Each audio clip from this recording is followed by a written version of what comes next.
So now if we were doing the whole practice, we would continue on with the practice of taking refuge.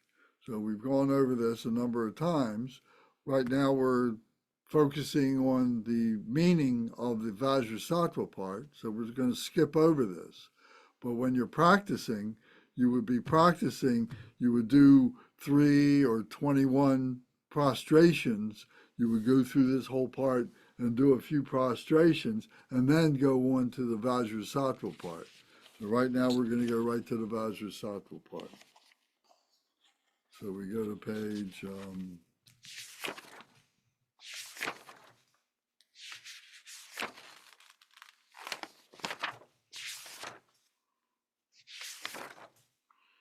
sorry. We go to page 45 and 46. And so on the opposing page, on the opposite page, we see that in the center is Buddha Vajradhara. And then to the right of Buddha Vajradhara is Bodhisattva Vajrapani. To his right, our left, is Bodhisattva Vajrapani. And then to Vajradhara's left is Buddha Vajrasattva.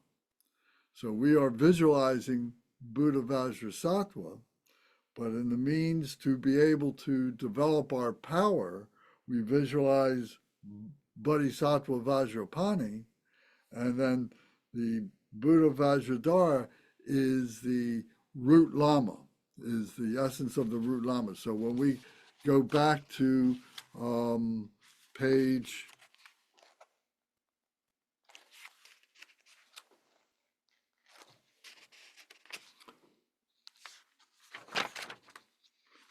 page 4 for a moment. So this long refuge prayer, so it says, all sentient beings, limitless as the sky, take refuge in the glorious kind Lama Vajradhara. Vajradhara, the embodiment of the body, speech, and mind, qualities and activities of all the Buddhas in the 10 directions and the 3 times, source of the 84,000 categories of the teachings, and Lord of the Sanghas. So Vajradhara represents, is symbolic of that pure nature of the Buddhas that is so pure, it's unborn. It remains in the heart center of all the Buddhas and all the Bodhisattvas. It's in our heart center. And what we're doing is learning to recognize that, to be able to move, to be able to clear away all the blockages so that we become the embodiment of the body, speech, mind, qualities, and activities of all the Buddhas. We become Vajradhara, even if it's for just a moment. Okay, so we go back to page 45, and we visualize the practice where we say, on the crown of one's head, a white 5-pointed Vajra arises from the syllable hung that rests on a moon mandala upon a lotus. The Vajra is marked in the center with the syllable hung. Light radiates from it, making offerings to the Aryas and accomplishing the benefit of sentient beings through emanation and collection. The Vajra becomes the complete form of Vajrasattva, whose body is white, the color of light rays striking the peak of a snow mountain. He has 1 face and 2 hands. He is holding the 5-pronged Vajra to his heart with his right hand and holding a Ganta to his hip with his left hand. His feet are in the half-lotus posture. He is wearing the silk and precious ornaments. So we visualize that there is a hung syllable at the crown of Vajrasattva. So if you look at your picture, I'm going to screen share this now.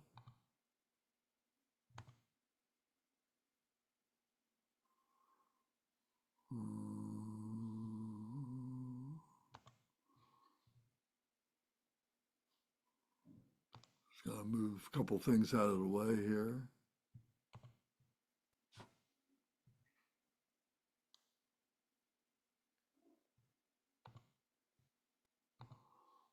Okay, so now we're looking at this picture. I'm going to zoom in a little bit. So here, this is us as the Samya being, the vow taker. This is an ordinary human being who is in meditation position.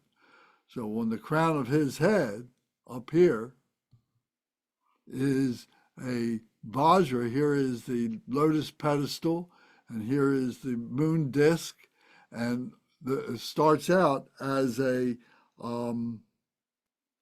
white five-pointed Vajra, which is symbolic of the indestructible wisdom nature.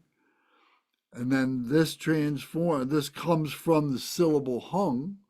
So the syllable hung, H-U-N-G, so we've seen that if you look on page, oops, sorry. If you have your other book, if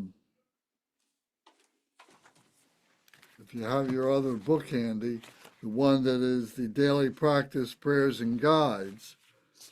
So if you go to page 40, and we look at the bottom of page 40,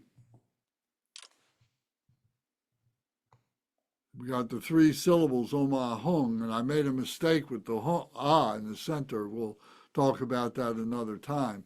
But right now we're talking about the Hung syllable. So we visualize the Hung syllable, that this arises from the Hung syllable, and the Hung represents the embodiment of wisdom, the indestructible embodiment of wisdom in the heart center. So this Vajra comes out of that, and in the center of this Vajra is another Hung syllable. So if we can see here, that here in this picture on the screen, you see in the center is the Hung syllable.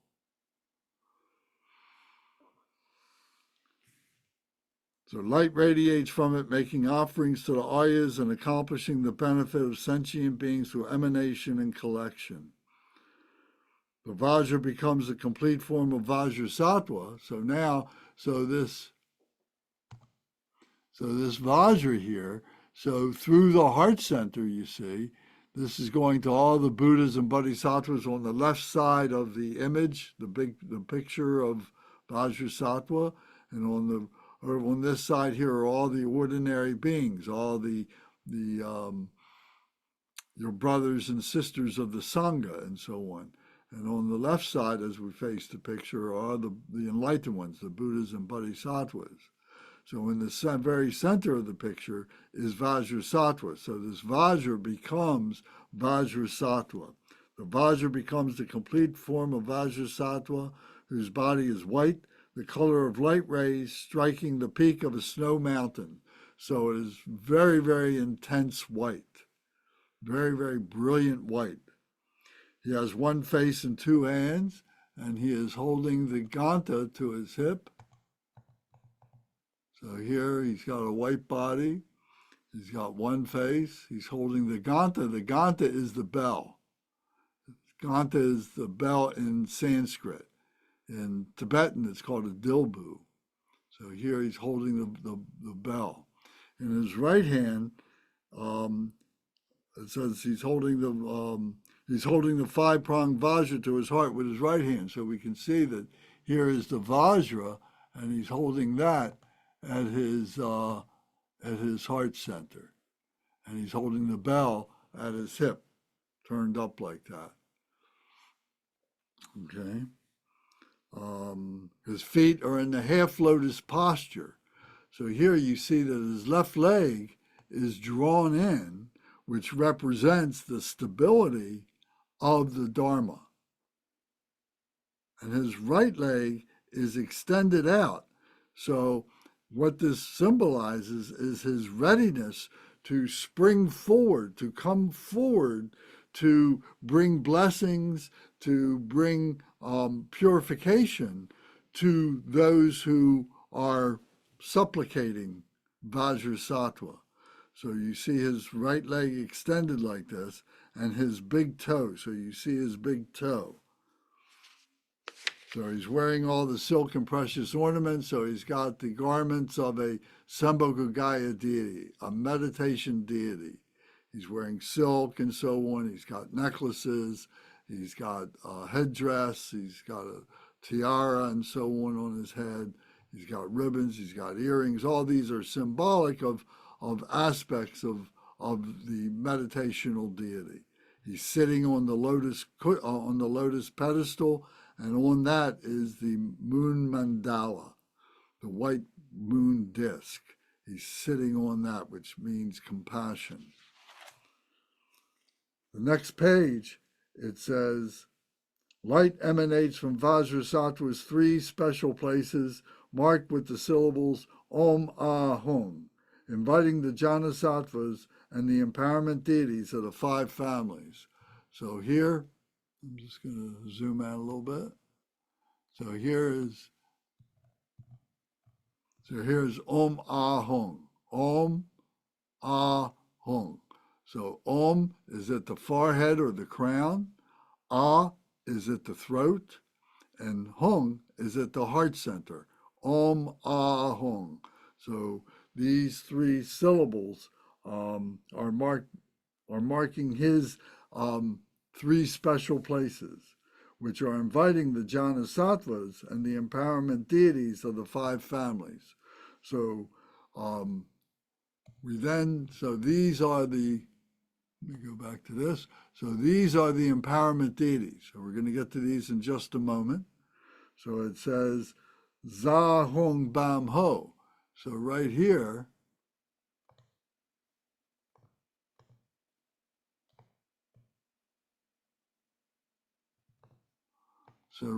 emanating from him is Za Hong Bam Ho.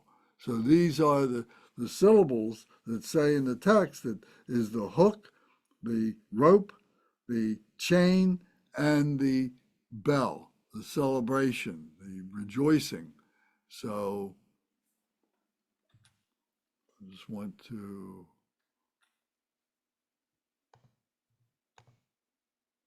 come back to this. So we're going, so our 2 hands are like this, right? Okay, our 2 hands are like this, and we take the right hand, the right forefinger, and we're hooking to the left little finger, za. Then we go opposite. Now it's the left forefinger and the right little finger, za hung. And then the left hand out like this, and the right hand like this, and you're forming like a chain link. Za hung, bam. Bam is the chain.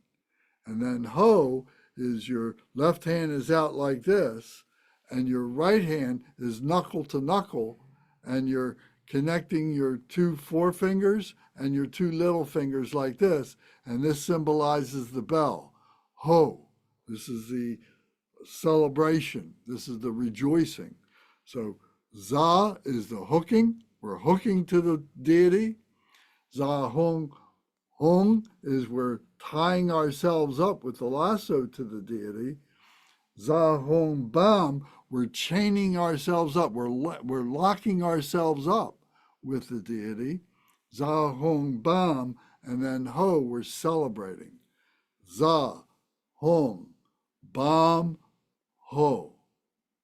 Okay, all these are mindfulness things. We do these things to develop a mindfulness, to develop a connection, so that we become the embodiment of these practices. And so when we recognize what all the elements are, helps us to bring all this together. And then it says, in the book on page 47, it says, they become inseparable from the Samaya Sattva, having prayed to the empowerment deities by reciting Om Sara Tathagata Abhishekatu Mam. Water from the vase fills the body, bestowing empowerment. The excess becomes the crown ornament of the 5 families. The empowerment deities dissolve into Vajrasattva. So now I'm going to go back to the picture. So here we're saying Za Hong Bam Ho. We're locking ourselves up. Here are the empowerment deities. These are the empowerment deities here. So we are beseeching them, and through them, through their blessings, then come down and all come to this wish-fulfilling vase right here, the empowerment vase. So their blessings come and fill this vase, which is at the crown of Vajrasattva, which becomes the crown of our head. So this vase becomes the crown of our head. They become inseparable from the Vajrasattva, having prayed to the empowerment deities by reciting Om Sar Tathagata Abhishekata Tu Mam. So this is, we're requesting, Om means the enlightened body, speech, and mind. Sara means all. Tathagata are all these enlightened ones, all the empowerment deities, the enlightened ones, the Tathagata, the thus gone ones. And Abhishekatu Mam means bestow your empowerment on me. So Abhishekatu Mam, bestow your empowerment on me.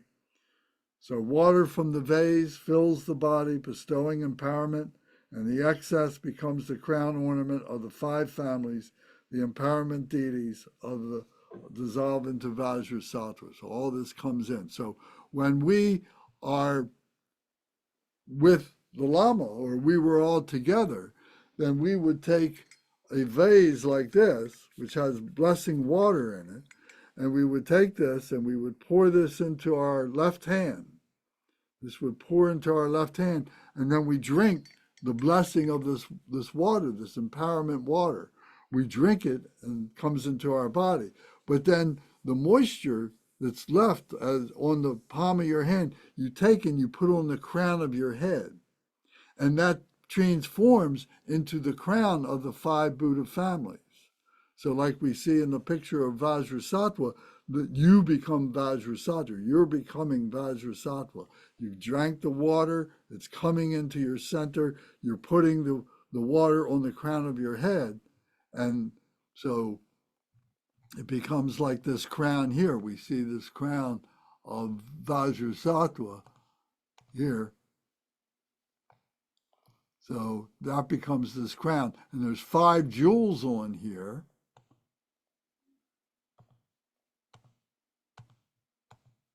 So there's 5 jewels here. 1, 2, 3, 4, 5. Can you see this on your screens? So these are the 5 jewels that represent those 5 Buddha families, the empowerment deities. So now we're going to talk about that. Does anybody have any questions about anything that I've talked about so far?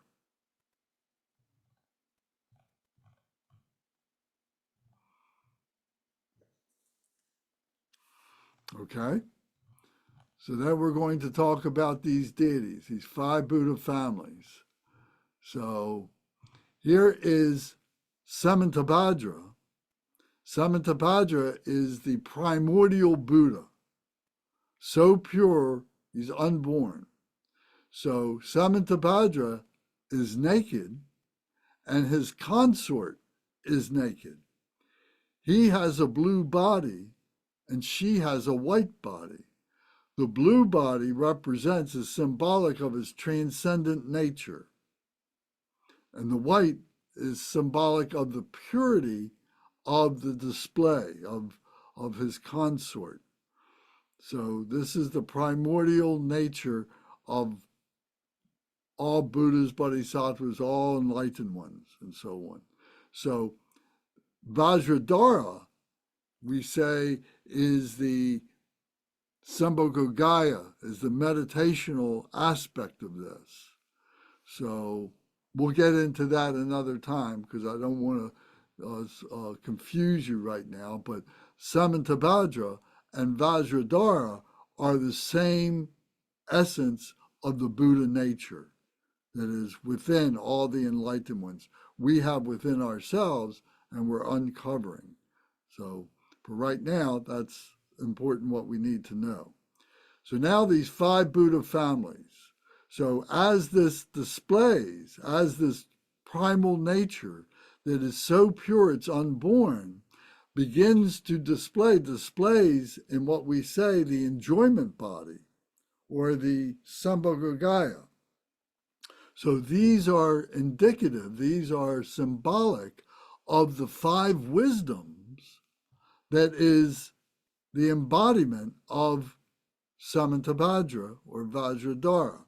So these five wisdoms this one is Varanchana, and this is the important part, that he is the all-pervading wisdom. The all-pervading wisdom, representing that wisdom pervades all things, all phenomenal nature, all the stuff that we see, all the appearances, all the thoughts that we have, all the concepts that we have is all conceptual, is all part of this phenomenal nature. And he represents the wisdom of everything that pervades that display. That display is all temporary. That display is all impermanent. He represents, and Samantabhadra Vajradhara represents, that absolute nature that is permeating all things. It's pure by its nature and permeates everything.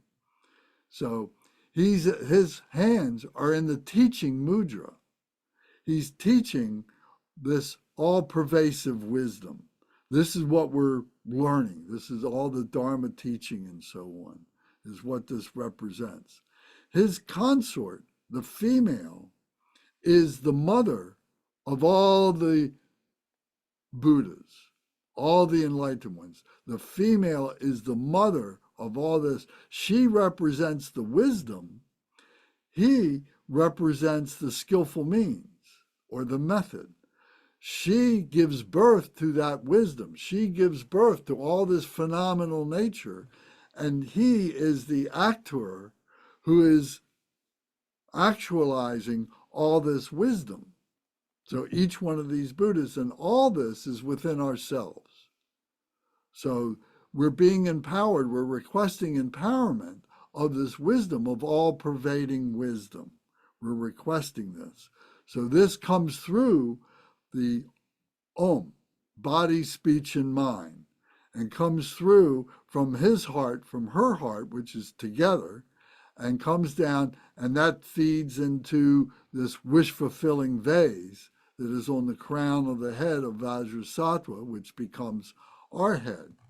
So this Om, this body, speech, and mind of the Buddha, the complete enlightenment, the realization of the Buddhas is symbolized by this Om. Any questions about Varanchana? Okay. So now, whoops, went too fast.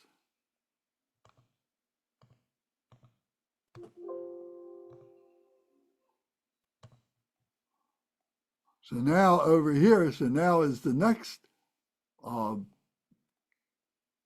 Buddha and consort. So this was Varanchana. So this over here is Ascobia. Oh, let me go back and say one thing. That over here, talking about Varanchana, talking about his consort, that she is known as the Queen of Space. The Queen of Space. So together they represent the all-pervading wisdom. She is the Queen of Space. He is the actualization through the teaching of that space, of that spaciousness.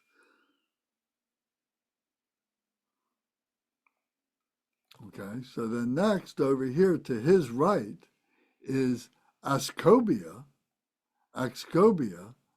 and he has a blue body. His right hand is touching the earth. His left hand is in the meditative position. Here is in the meditative position. And so through this meditation, he's touching the earth, and he is the steadfast one. He is steadfast in his resolve to radiate the light of liberation to all beings. So here is his consort, and she is the queen of water. She represents water. The first one over here, Tattvashvari, represented space. She represents water. So through this, he is the wisdom, the mirror-like wisdom, that we look into a mirror and we see an appearance of something, but it is not the actual something. It is only a reflection of that. So that is symbolic of everything that we see in this life. We're looking at images all around our home where we are right now, and we're seeing things, and they are collections of drawings, of fabrics, of images, of molecules, of atoms, of all these different things, all these compounds, to give us this image that we think is real. But there's a lot of space around all that stuff. There's more space than there is the actual atoms that make up these images and so on. So these appearances, this mirror-like nature of the appearances, is seeing all those images as being temporary, as being just what we make them out to be. They are fabrications of our mind, and we give them names, we give them identification, and so on. We give them meaning. So he is the wisdom of representing, of realizing those images as being temporary, mirror-like images. So she is the goddess, or the Buddha of the water. So the water, if you look at the water in the right angle, isn't it just like a mirror? You can see the moon in the water, you can see your face in the water, you can see the landscape in the water like a mirror. So you can see how this comes together, the water and the mirror-like wisdom, the wisdom of seeing all things as appearances. So the blessings from their heart come together into this hung syllable. This is the hung syllable. And those blessings come down and feed again into the wish-fulfilling vase here, which is at the crown of the head of Vajrasattva, which is our crown. So the blessings come from the hung, which means this indestructible wisdom, So next, to his right, is the Buddha Ratnasambhava. And Ratnasambhava is, his right hand is in the giving mudra with his right hand turned up, with the palm up. If you can see this, his palm is turned up at his right knee. And this is the giving mudra. He's giving the blessings. He's giving the wisdom. He has a yellow body, and he represents, together with his consort, Lokana, they represent the earth, all the riches, all the jewels, all the food, all the nutrition, everything we need comes from the earth. So she represents that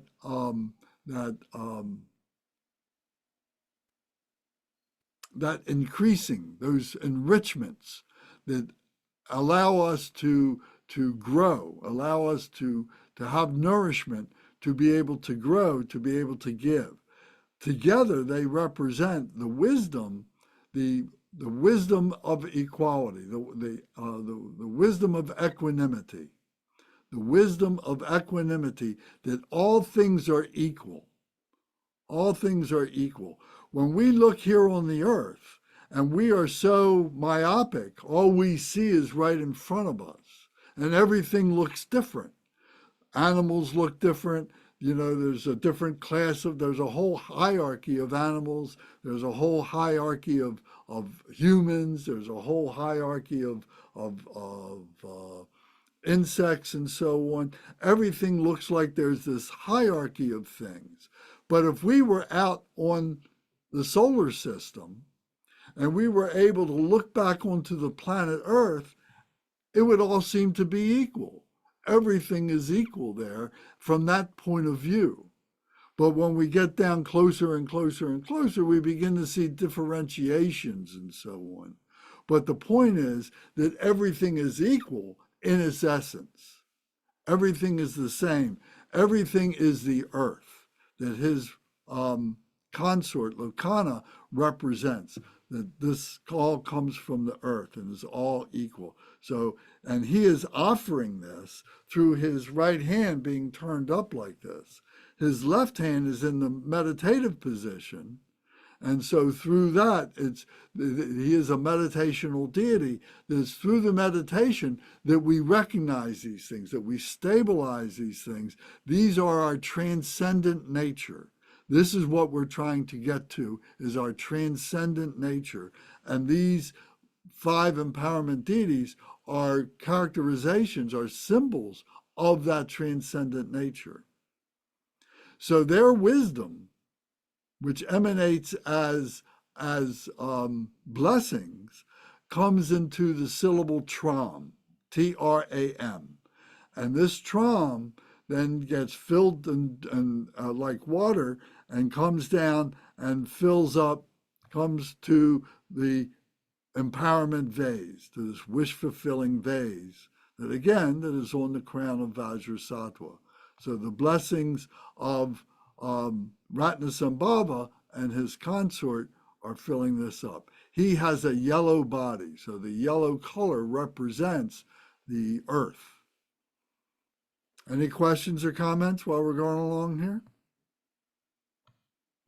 Okay. So now we come to the next family, which is on the left side of Vajra, of Vajrayana, who is in the center. So now we come to Amitabha, Buddha Amitabha, who has a red body, and both his hands are in the meditative position, with the left hand turned up, the right hand lying in the left hand, and the 2 thumbs touching at the belly, at the 4 inches below the navel. And his consort is Pandaravasini, and she is the fire. She represents the element fire. So this red body, this red fire, this heat, and so on. So together, so she's that wisdom of the heat, of the fire, and he is the wisdom of discriminating awareness. Discriminating awareness. He is choosing what it is to pay attention to. So here with Vajrayana, we were seeing that all things are, everything is spacious. With Ascobia, we saw things, everything was symbolic, everything was a reflection. With Ratnasambhava, we see that all things are equal.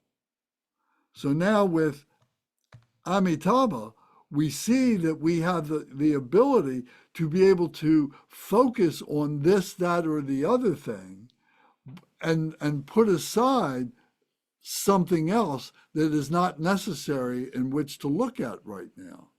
So in other words, he's making decisions, he's making choices of what it is that he needs to pay attention to. So we need to do that.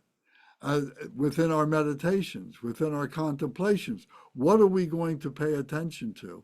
And that there is a system in place, and that we need to be able to start at the beginning and work our way up to be able to get to the pinnacle of that empowerment, the liberation, to be able to get to that point.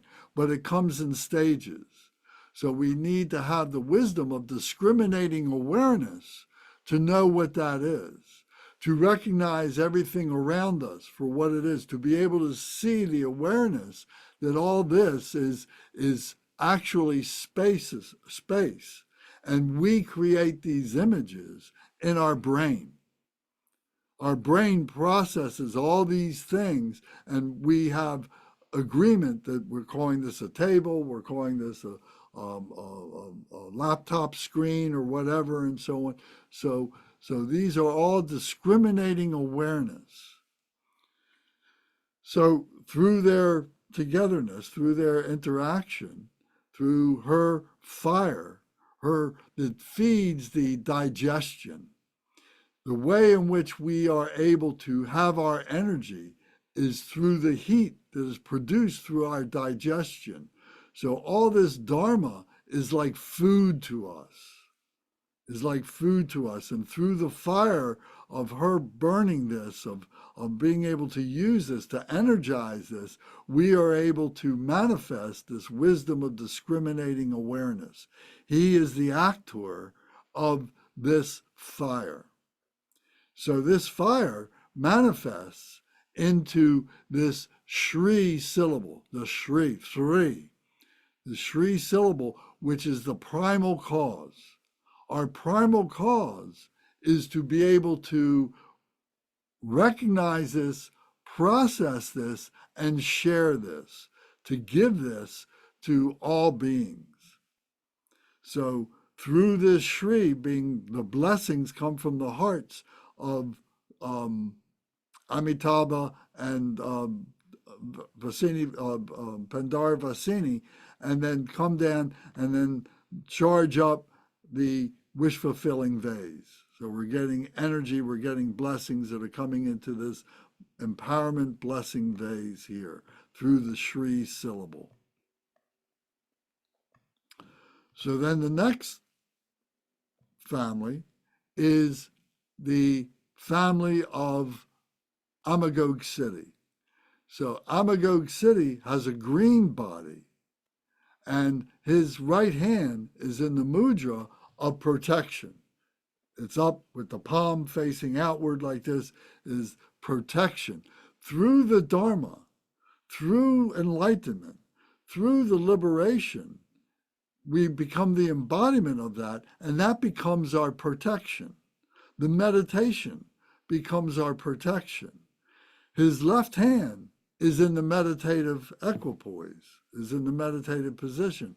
So this meditative protection is his activity. And he's offering this, and he becomes the wisdom of the all-accomplishing wisdom. All-accomplishing wisdom.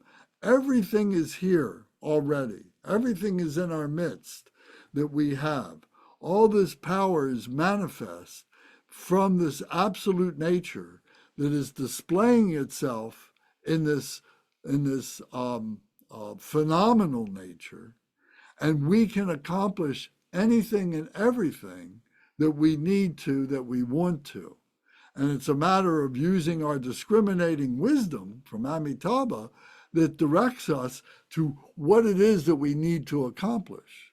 That we're not going around just accomplishing all these meaningless things and doing all these meaningless things that are just basically wasting our time. We're quite focused on our liberation. She, his consort, is Tara, and she would be the goddess or the Buddha of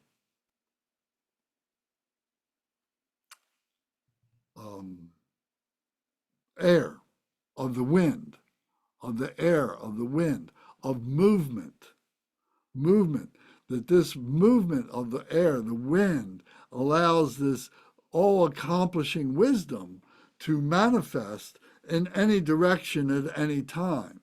So together, her airiness, her wind, her element wind, allows this all-accomplishing wisdom to manifest into this ah syllable. This is the ah syllable. And the ah syllable then becomes the blessing, this blessing of all accomplishing wisdom, then comes down again to the wish fulfilling vase, this empowerment vase that is on the crown of Vajrasattva that becomes on our crown. So these 5 Buddha families, you see, become we're seeing the manifestation of this absolute nature that is beyond words, that is beyond conceptualization of Samantabhadra or Vajradhara, which is unspeakable. But we have an experience of that through our meditation. We already have this within ourselves. We already may have experienced this at different times in our life, and maybe we just didn't recognize it. Maybe we were in the loving embrace of our partner. Maybe we were lying on the beach in the sun and having a blissful moment. Maybe we were on a canoe floating on a lake and just being peaceful, and all of a sudden this bliss just comes upon us or something like that. And it's indescribable how we talk about that. And many of us would describe it as being love. It's just a manifestation of this love. You know, people who have this experience and come out of it and they say, I don't know what it was, I don't know how to explain it, but all I can say is I have love for everything, myself, for all beings, for all this phenomenal nature. I see it with love. I see it with compassion now, and not seeing it with my eyes, but seeing it with my heart thoughts. So these 5 Buddha families represent those 5 elements, those 5 component parts of what this is, and symbolized through these seed syllables, and is all embodied in this vase here that we take the water from, that we take the blessing from, to drink and to place on our head, so that we become as the meditational deity, in this case, Vajrasattva.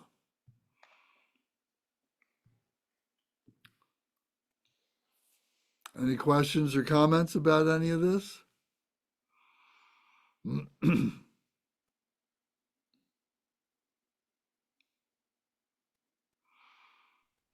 Plants. What's the name of the very top Samboga, the Vajras? Samantabhadra. Samantabhadra. Samantha. Sam Antabhadra.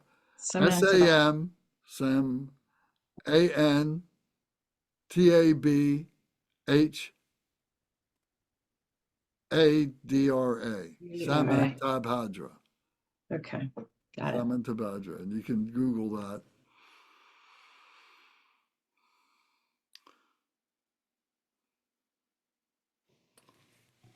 So you see, one of the important things to remember here are the 5 elements, because this is the equality of sharing all this phenomenal nature, all gets down to the 5 elements. The element of space, the element of water, the element of earth, the element of fire, and the element of air or wind. There's 5 elements. So wherever you are in the universe, they're looking, the scientists and so on are examining the manifestations of those 5 elements. So it's universal in concept. And the male deity is the actualizer of those elements. So they work together. It's 2 sides of the same hand. You may only see one of the deities at any given time, but the other one is always there. In other words, through these different practices and and prayers and images. You may only see one of the images, but at the same time, you have to remember, oh, yes, this goes along with this other deity and so on. They always go together. So I'm going to show you another image.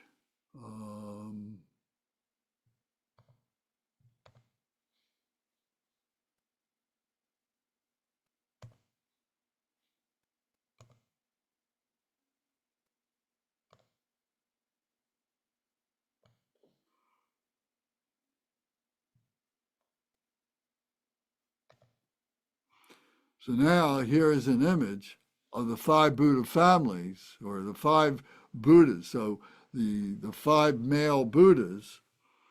And so here you can see a little bit more detail. You can see here is Vajrayana, and his hands are in the teaching mudra.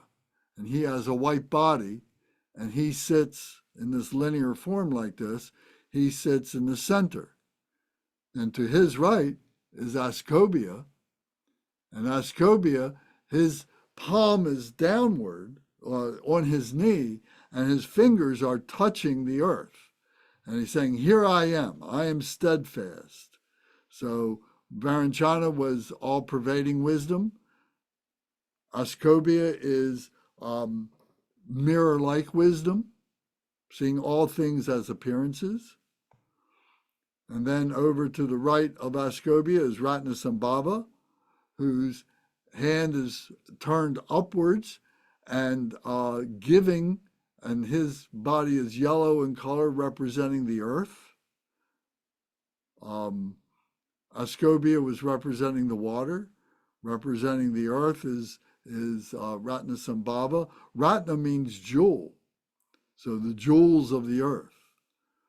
And he's holding the bowl. They're all holding this bowl of Dharma elixir, the Dharma knowledge, the Dharma wisdom, of the meditation. And then over here on the other side, on the left side of Vajrayana is Buddha Amitabha, who has a red color, and his both hands are in meditation. His both hands are in meditation. So he is the wisdom of discriminating awareness, and he has the bowl of Dharma nectar in his hand here. And then to his left is Buddha Amitabha, Siddhi, and his body is green in color, and you can see his right hand is in the mudra of protection, and his left hand is in the meditative position holding the bowl of Dharma nectar. So these are the heads of the 5 Buddha families.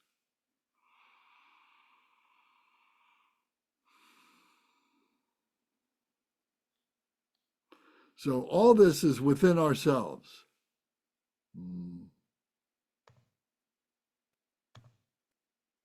So all this is within ourselves. So we use this as a remembrance. We say that this diamond is at our heart center, and this diamond is made up of bodhicitta. That all the Buddhas and Bodhisattvas, that their composition is bodhicitta, loving kindness, compassion, joy, and equanimity, the holy enlightened mind, beyond the physicality of what they appear to be, beyond the intellectualization of what they appear to be. It is the bodhicitta, is the holy enlightened mind that is ineffable, that is inexpressible. This is what they represent. Now, this diamond has facets. So each one of these facets is the way in which that bodhicitta is actualized. So there's so many different facets here. There's so many different Buddhas. There's so many different Bodhisattvas, so many different enlightened ones that are all expressions of that bodhicitta, of that holy enlightened mind. So this is what we're trying to get to. And we have this within ourselves. This is already there. But the problem is it's all blocked up. It's blocked up by our defilements, by our confusions, by our emotions, by our mental misconceptions, by the constant reinforcement of our habitual tendencies. So what we're doing with the Dharma is we're learning how to cleanse away all those blockages. We do that by identifying what the causes of those are, how it is that they all manifest, and then that by its nature just begins to fall away. We're just, it just becomes, it breaks apart. It just falls apart. We don't need those things anymore. We don't need those emotions anymore. We don't need to cling to them. So this is what we're doing. And then what's revealed is our true nature that is expressed as the bodhicitta, the wholly enlightened mind of loving kindness, compassion, joy, and equanimity. So we become a complete human being. We're just not a physical human being. We're just not an intellectual human being, but we are a spiritual human being. And then we find that the physical and the intellectual are actually taking their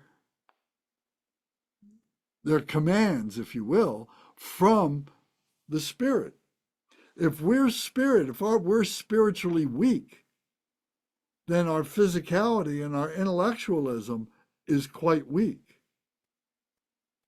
But if we have the right balance between the physical body, the intellectual body, and the spiritual body, that is a superman or a superwoman. That is a complete human being. And I know I've said this before, but there was a great teacher, a great philosopher in India 100 years ago. His name was Sri Aurobindo. And he coined the name, as we use it, as the Superman, saying that this was the complete human being. And other philosophers have taken that up, and in the 1930s, during the Great Depression in the world, I mean, everybody in the world was facing this, and of course in America, that, for the writers were able to co-opt that idea of the Superman and created the comic magazine Superman. And here was a hero who had a great physical body, had a great intellectual mind, but also had a great heart.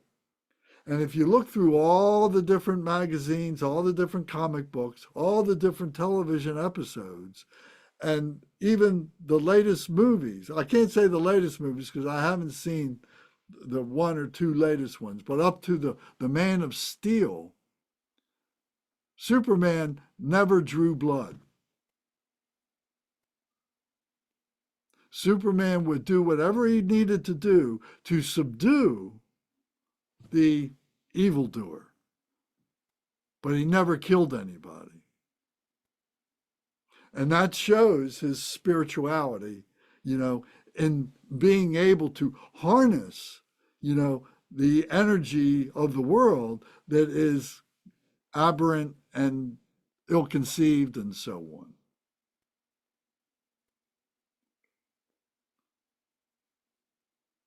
So if you have a chance to go back and watch one of these films, particularly The Man of Steel, because it's really, really good. It really, they did a great job on that.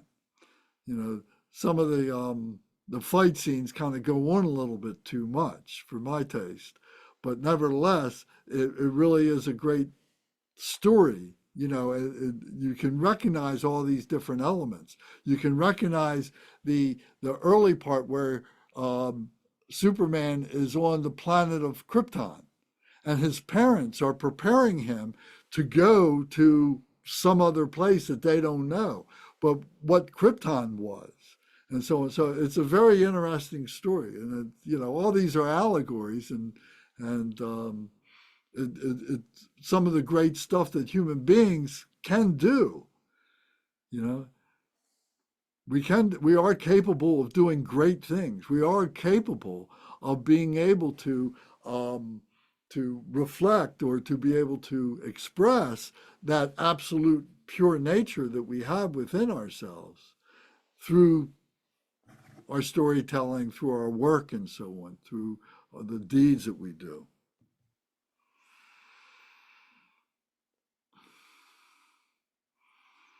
Okay. We're going to take a break, but before we do, any comments or questions?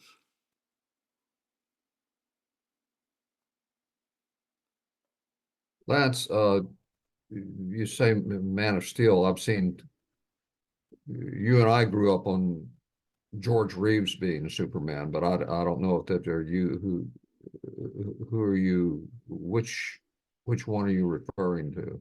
Well, this is the movie called Man of Steel, Uh-huh. and who played him was ironically the guy who passed away, young guy who Yeah, passed away, he fell off of a horse and broke yeah, his neck. yeah. I Close to can't, here. huh? Here. Close to here, actually. Here in this area. Maybe Well, so. that was Steve Reeves, wasn't it? Steve Reeves, yes. Oh, that was Steve Reed? No, was it? Yeah, yeah. I Yeah, think, yeah, because the television I grew up Was watching, George Reeves? the old black and white. His last name was Reeves, and That was George Reeves, yeah, yeah, and we're Steve related. Reeves was the young guy. Okay, It yeah. was Christopher Reeves. Christopher Reeves. yeah. That's it. Christopher Reeves. Okay. Yes. So yeah, so I invite you to watch that story because it really is great. And it comes back, so it comes back to India, comes back to Sri Aurobindo, and so it's a great way to be able to look at it, with 21st century mind.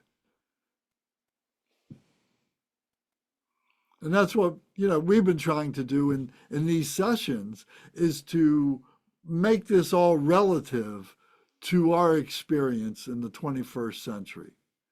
And it's magnificent how the stuff that happened 26 years ago is relevant, is true today.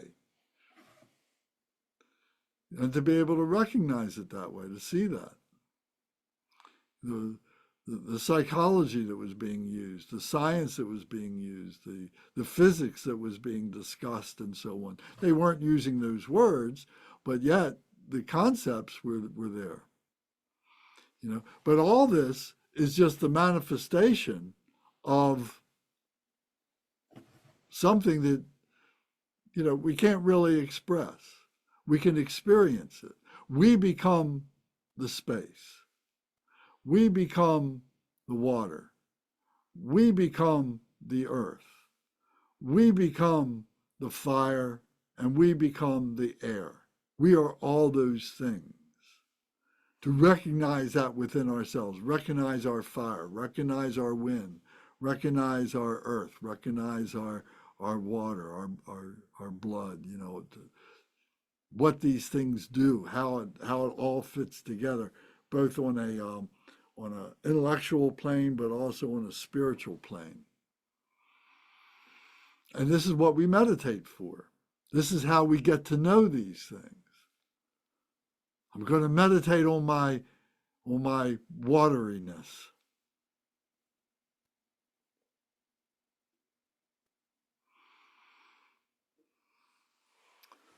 Okay, so please hold your meditative mind as best you can. Your mind of spaciousness now. We'll take a break, and we'll come back in 20 minutes at 10 minutes to the hour. So if you have any questions, we'll be glad to talk about them when we get back together again, and we'll continue the practice. Okay, thank you.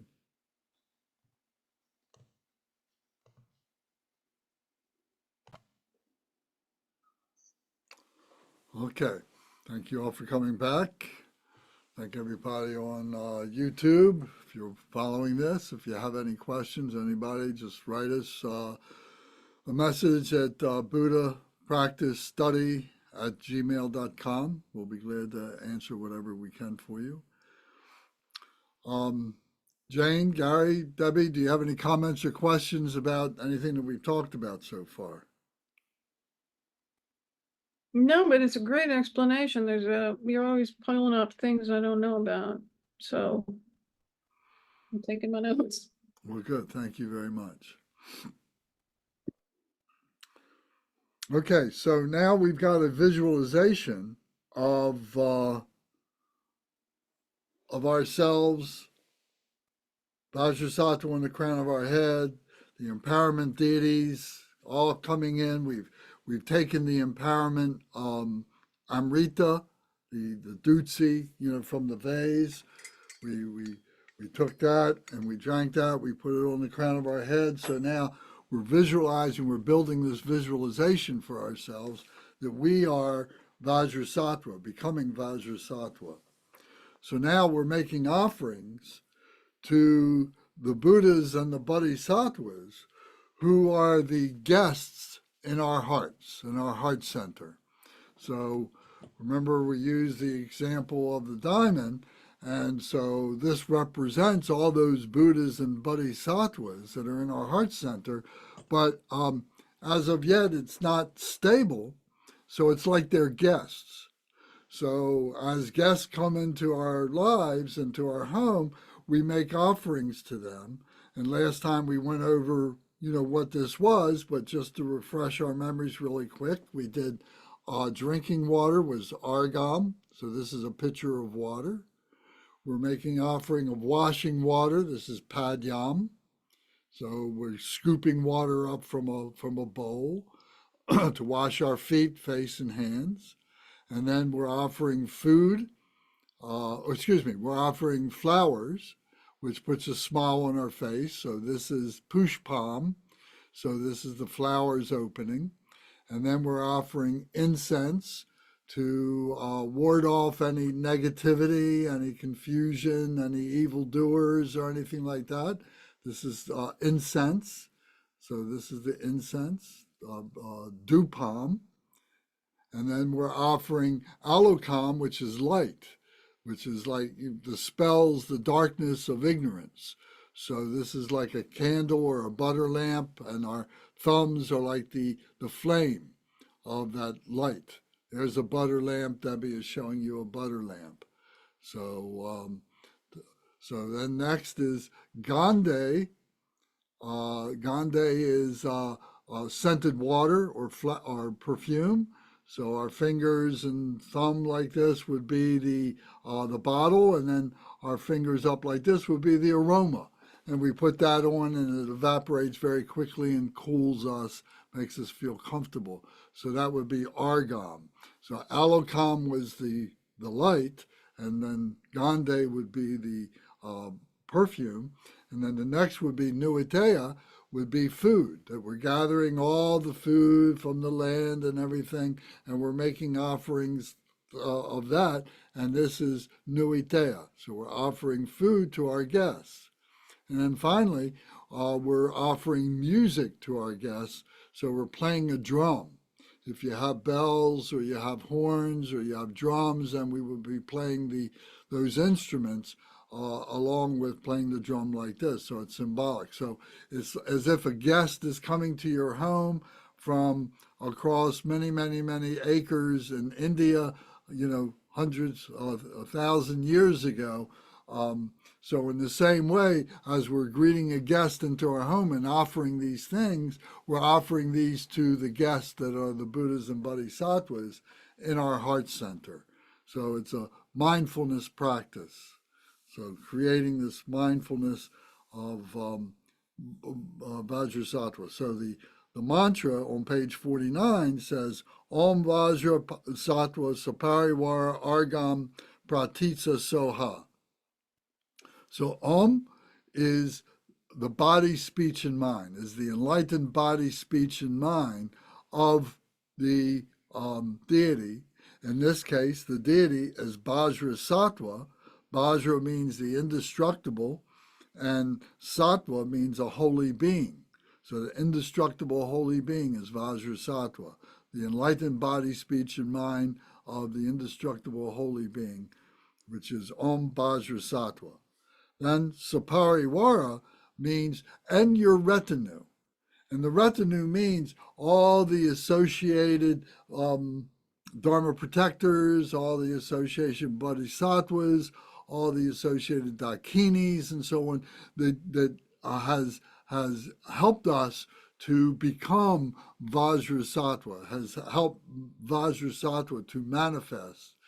So Sapariwara represents and your retinue, that entourage of all of those beings. Then Argam is underlined. So Argam is the drinking water, but then we recite this the first time saying Argam, then the next time saying Padyam. You see that below. Then you see Pushpam, Dupam, Alakam, Gande, Nuite, and Shapta. So each one of those are the different 8 offerings. So that underlined Argam we would replace with those individual offerings. Then Pratitsa is, I make this offering to you.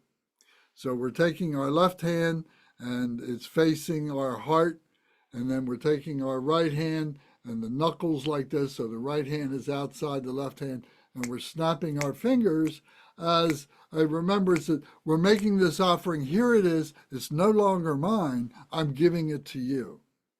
So Pratitsa, and then we say Soha, and may it be accomplished. So be it. So this is the meaning of the offering mantra. So you can recite it with a melody or without a melody, and we begin by gathering the blessings. So we're visualizing that our left hand is a bowl that is filled with the nectar and the offerings and all the different things that we're talking about, and we're gathering it. We're using our fingers like this, if you can do this, a graceful gesture to gather the blessings, and then we switch our hands and our right hand becomes the bowl, and now we're gathering the blessings here, so we're going back and forth. Om Vajrasattva Sapariwara, and then we do the offering Argam, then the offering Pratitsa, Soha. So we just repeat this 8 times. Om Vajrasattva Sapariwara Argam Pratitsa Soha. Om Vajrasattva Sapariwara Padyam Pratitsa Soha. Om Vajrasattva Sapariwara Pushpam Pratitsa Soha. Om Vajrasattva Sapariwara Dupam Pratitsa Soha. Om Vajrasattva Sapariwara Alokam Pratitsa Soha. Om Vajrasattva Sapariwara Gande Pratitsa Soha.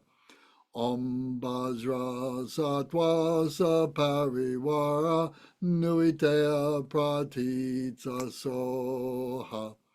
Om Vajrasattva Sapariwara Shapta Pratitsa Soha.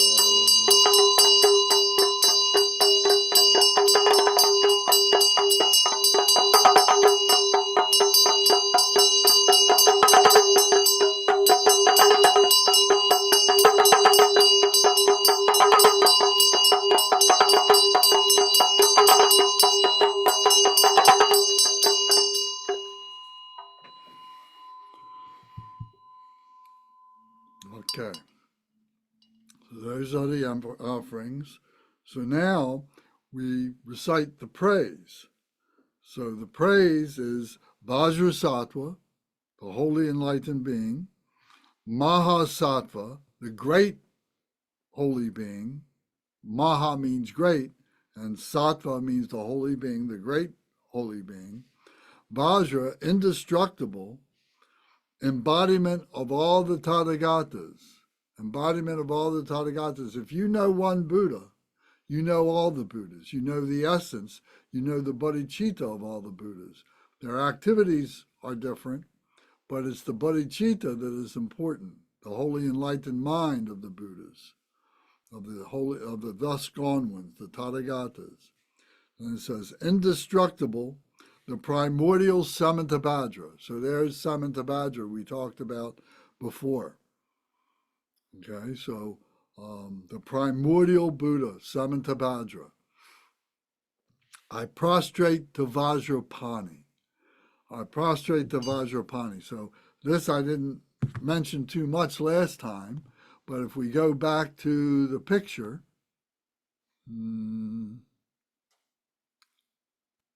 just a moment.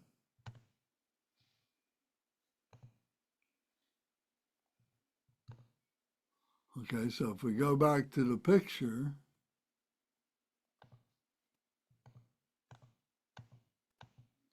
so here is Vajrapani.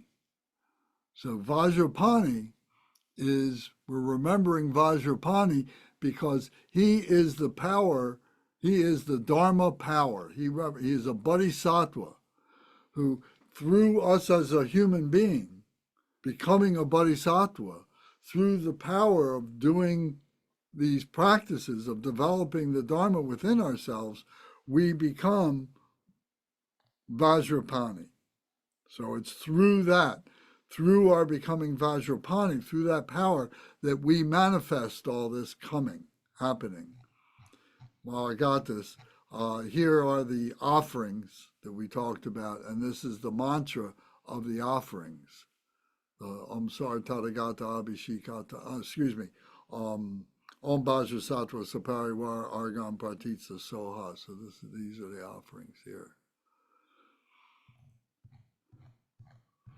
Okay, so Vajrapani is here, and then we saw Vajrapani also on the page opposite 46 in our book.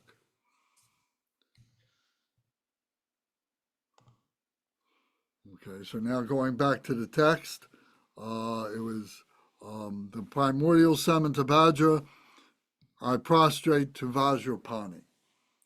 So Vajrapani being that power that we manifest. So then, as we recite that, we're ringing the bell. The bell is the bell of wisdom, is the rejoicing of the wisdom. And the bell is the feminine principle of wisdom. Remember, the mother gives birth to all of this. You know, so we visualize all the female deities and so on as all being emanations of Tara. And all the male deities come from Tara, are born from Tara. So we are the actualization of that wisdom of the mother. So the bell represents the joy of that wisdom. So we're ringing that. The Vajra, we're holding at our left hand, and that goes at our right hand, and that goes at our heart center. And this represents the indestructible wisdom of the Dharma, of the absolute nature. So this is the rejoicing of that, and this is the wisdom or the skillful means of that. This is the way in which it's able to be actualized. We hold the bell in our left hand because with the left we receive. We receive with the left. The left is closest to our heart. So whatever blessings, when we're gathering blessings, they're coming in through our left, going to our heart, circles around our heart, and then goes out to the right, which is the giving to other beings. So the right is we're giving this indestructible wisdom. We're receiving this wisdom blessings.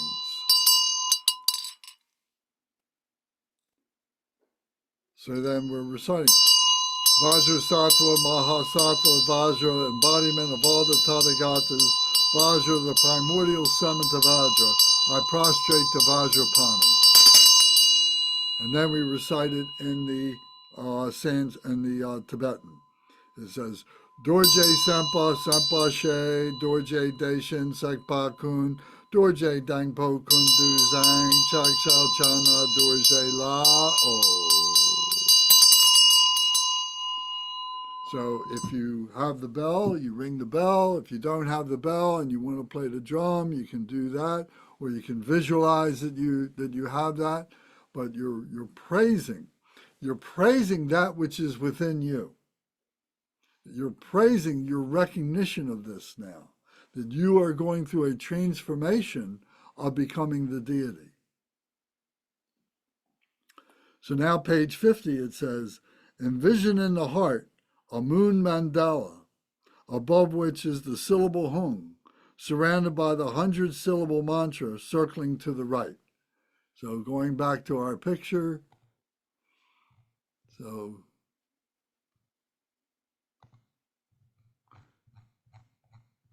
here we are.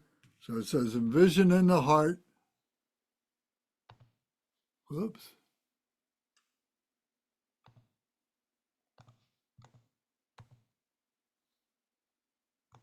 So envision in our heart is a moon mandala, above which is the syllable hung, surrounded by the 100-syllable mantra circling to the right.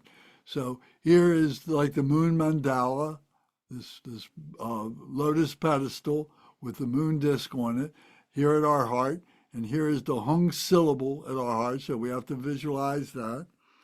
And then circling with the 100-syllable mantra. So the mantra, Om Vajrasattva Samaya Manupalaya, etc., is going around in a clockwise direction here around us, but it's more spherical. You know, we say the 10 directions, but really what we're manifesting is a sphere that is going in all directions. And so this conduit here represents that it's going in both directions, that here are the blessings from the Buddhas and Bodhisattvas, and here are the blessings that are coming through our heart, through that hung, that are coming to all sentient beings here. And then that just continues around. It is all omnidirectional, is what this represents. So that it's circling to the right. So we can take our hand like this, our right hand like this, and with our finger, our thumb and little finger is the hung syllable, and then the body, speech, and mind is like our 3 fingers going around. So the mantra, this is the mantra garland, and it's circling around the hung syllable, the seed syllable, that indestructible wisdom is at our heart. And so it's all going around like this, going out to all beings. So it helps us to stabilize that vision. After a time, you may not need to do that, you know, and there might be a time when you get a little bit dull during your recitation and you say, oh, what am I doing here? And then you just start to do this again, and it helps to remind you. So these are all mnemonic practices to help us to remember and focus on our one-pointed mindfulness. Our mind tends to drift away. We need to bring it back as soon as we recognize that it's drifted. So then we recite the mantra on page 51 in English. So the meaning of this, Om Vajrasattva Samaya. So the enlightened body, speech, and mind of the indestructible Vajrasattva, the indestructible holy being. I am the Samaya. I am taking a vow to you. So Om Vajrasattva Samaya. I take the vow to you. Help to protect my vow to purify myself. May you remain firm with me. Grant me the complete satisfaction. Grow with me. Be loving towards me. Grant me the attainments to master the powers beyond body and nature. So this body and nature means our human nature, beyond our intellectualism, beyond our physicality, into something that is transcendent of all that, but includes all of that. To master the powers beyond body and nature. Show me all the deeds of body, speech, and mind, the enlightened body, speech, and mind. So we recognize that, we see that through these different deities, through these deity yoga practices that we do. This is where we take witness and we become the embodiment of those deities. Show me all the deeds of the enlightened body, speech, and mind.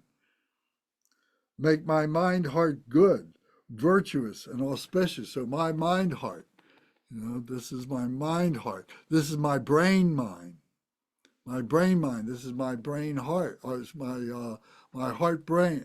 My heart mind. Through here, make it good, virtuous, and auspicious by removing all the blockages. The goodness is already there. We're just removing all the blockages. So now we can stabilize our true nature. Revel in the bliss of the four joys, O Blessed One, who embodies the essence within me. So the bliss of the bodhicitta, the four joys, that there's many fours, and we can look at them at another time. But for right now, just think of these four joys as loving kindness, compassion, joy, and equanimity, the four joys of bodhicitta. O Blessed One, who embodies the essence within me. That essence is the embodiment. We are the embodiment of Samantabhadra, of Vajrapani, of Vajrasattva, all these deities. That jewel is at the heart of all of this. Do not abandon me. Grant me the realizations of the indestructible nature of what that is. What are the realizations of that meditation, that indestructible nature? Make me one with you. Thus I signify my unity with non-duality. So in the beginning, or any time you lose focus, when you say take your right arm and bring it down like a sword, a flaming sword that is cutting through ignorance, that is cutting through confusion, that is cutting through the five poisons, that is cutting through non-duality, that is cutting through and purifying all this into what pops up after you cut through is the space, is the oneness of all this. You're cutting through all the stuff that are just appearances. And then we realize the spaciousness of the mind, the spaciousness of the absolute nature. So then we recite this in the Sanskrit. This is Sanskrit. Most all the mantras are in Sanskrit. So this is a mantra. This is a Sanskrit mantra. So we'll do it with the melody, but you can do it without the melody. Om Vajrasattva Samaya Manupalaya Vajrasattva Tenopa Dristadredo Me Bhava Suto Kayo Me Bhava Supo Kayo Me Bhava Anuraktu Me Bhava Sara Siddhi Me Prayatsa Sara Karma Sutsa Me Sitsantriya Kuruhung Ha ha ha ha ho Bhagavan Sara Tadagata Bajra Mame Munsa Bajri Bhava Mahasamaya Satwaha. So now you're accumulating the mantra. So it's good you're using your mala beads. This is the method by which we accumulate, by reciting and counting the accumulations on your mala beads. This is why we did the blessing of the mala earlier. We did that blessing, right? Because this becomes the symbol, this becomes the method of those accumulations. And the accumulations lead to the stabilization of the embodiment of the Dharma teachings of the Buddhas and so on like that. So with each recitation is one bead. So we should set in our mind, if we can, how much we're going to do. Are we going to do a whole mile around, 108 recitations? Are we going to do maybe 10 or 11? Are we going to do 21? Are we going to do 5? Are we going to do 51? Whatever we're going to do, we should set in our mind and then accomplish that, accumulate that. In the beginning, you're learning the mechanism of how all this works. One of the things that I've found most useful is to accumulate or to use this in union with a clock, with your time. In other words, for me, I can recite this mantra a whole mile around in 25 minutes. One whole mile around. Now, it needs to go very fast to be able to do that. So you need to have the time that you're going to prepare, do all the preparation that we've been doing, plus doing the accumulation, and then the increasing stuff that we do afterwards and so on. So you got to know, what your expectations are in terms of time. So maybe you only got, 10 minutes to do this or so. So you need to know, well, what if I count 11 beads or 10 beads? How far does that get me in terms of time? So it's an obtainable goal.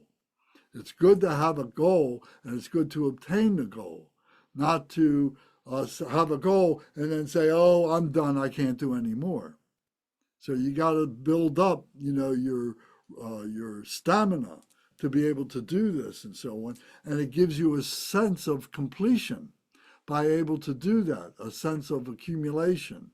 If you're always changing the rules about how you're going to do this, it's unfavorable to your accumulation, to your practice. So be honest with yourself and develop your technique. And you can expand your technique. You can make it more recitations, or you can find that you can have less recitations and you have increments, say, well, today I only got time for 11, so I'm just going to do 11. I'll have a way of marking that. But on the other, or say it only takes me 10 minutes to do that. But then the next time I do it, I may have more time. So one of the things that we do on the Tibetans do is they use these counters on their beads, and what it's doing, it's marking how many beads there are, and then on the counters are little beads that you can use to say, okay, I've done 1 mile around, so I pull 1 bead up. That's 1 mile around. Then I do the next mile around, I pull another one up, and then by the time I get to 10, then I know I've done 10 mile arounds. But then I can say, okay, I've done 10 mile rounds. I go to the other one and say, oh, well, here's the 10. And now I go back to these and I start over again and I go into 20. And then I turn the thing over and go to another bead. Here is 20 mile rounds. So it's a method to be able to keep track. And these kinds of practices, the Ngöndro practices, the accumulations are 100,000 accumulations. So you're not going to do that in one session. You're going to do that over some period of time. So this gives you a way to be able to track your accumulations. And you begin to see the progress as you're going along and doing this. So there's a method to all this, you see. So you can use the clock, you can use time, you can use the beads, you can use matchsticks, you can use pebbles. There's many different ways you can do this, but the goal is to set an accumulation goal in your mind and then achieve that and then close your practice, and then the next time you open it back up again. Any questions about that? Can you see how that can work? Okay. All right, so then, all right, so let's do 11. So I've got a marker here that shows me 10 beads. So I do 10 beads plus 1. So in the Tibetan, they always finish on an odd number rather than an even number. Keeps you coming back. So, so we'll do this, and we'll do it a little faster. So we'll chant it without the melody, but a little faster. So it goes. Om Vajrasattva Samaya Manu Palaya Vajrasattva Tenopa Dristadredo Mebawa Sutokayo Mebawa Supokayo Mebawa Anuraktu Mebawa Sara Siddhi Me Prayatsa Sara Karma Sitsa Me Sitsan Triya Kuru Hung Ha ha ha ha ha ho Bhagawan Sara Tadagata Bajra Mame Mansa Bajri Bawa Maha Samaya Sattva Ha Om Vajrasattva Samaya Manu Palaya Vajrasattva Tenopa Dristadredo Mebawa Sutokayo Mebawa Supokayo Mebawa Anuraktu Mebawa Sara Siddhi Me Prayatsa Sara Karma Sitsa Me Sitsan Triya Kuru Hung Ha ha ha ha ha ho Bhagawan Sara Tadagata Bajra Mame Mansa Bajri Bawa Maha Samaya Sattva Ha Om Vajrasattva Samaya Manu Palaya Vajrasattva Tenopa Dristadredo Mebawa Sutokayo Mebawa Supokayo Mebawa Anuraktu Mebawa Sara Siddhi Me Prayatsa Sara Karma Sitsa Me Sitsan Triya Kuru Hung Ha ha ha ha ha ho Bhagawan Sara Tadagata Bajra Mame Mansa Bajri Bawa Maha Samaya Sattva Ha Om Vajrasattva Samaya Manu Palaya Vajrasattva Tenopa Dristadredo Mebawa Sutokayo Mebawa Supokayo Mebawa Anuraktu Mebawa Sara Siddhi Me Prayatsa Sara Karma Sitsa Me Sitsan Triya Kuru Hung Ha ha ha ha ha ho Bhagawan Sara Tadagata Bajra Mame Mansa Bajri Bawa Maha Samaya Sattva Ha Om Vajrasattva Samaya Manu Palaya Vajrasattva Tenopa Dristadredo Mebawa Sutokayo Mebawa Supokayo Mebawa Anuraktu Mebawa Sara Siddhi Me Prayatsa Sara Karma Sitsa Me Sitsan Triya Kuru Hung Ha ha ha ha ha ho Bhagawan Sara Tadagata Bajra Mame Mansa Bajri Bawa Maha Samaya Sattva Ha Om Vajrasattva Samaya Manu Palaya Vajrasattva Tenopa Dristadredo Mebawa Sutokayo Mebawa Supokayo Mebawa Anuraktu Mebawa Sara Siddhi Me Prayatsa Sara Karma Sitsu Me Sitsan Triya Kuru Hung Ha ha ha ha ha ho Bhagawan Sara Tadagata Bajra Mame Mansa Bajri Bawa Maha Samaya Sattva Ha Om Vajrasattva Samaya Manu Palaya Vajrasattva Tenopa Dristadredo Mebawa Sutokayo Mebawa Supokayo Mebawa Anuraktu Mebawa Sara Siddhi Me Prayatsa Sara Karma Sitsu Me Sitsan Triya Kuru Hung Ha ha ha ha ha ho Bhagawan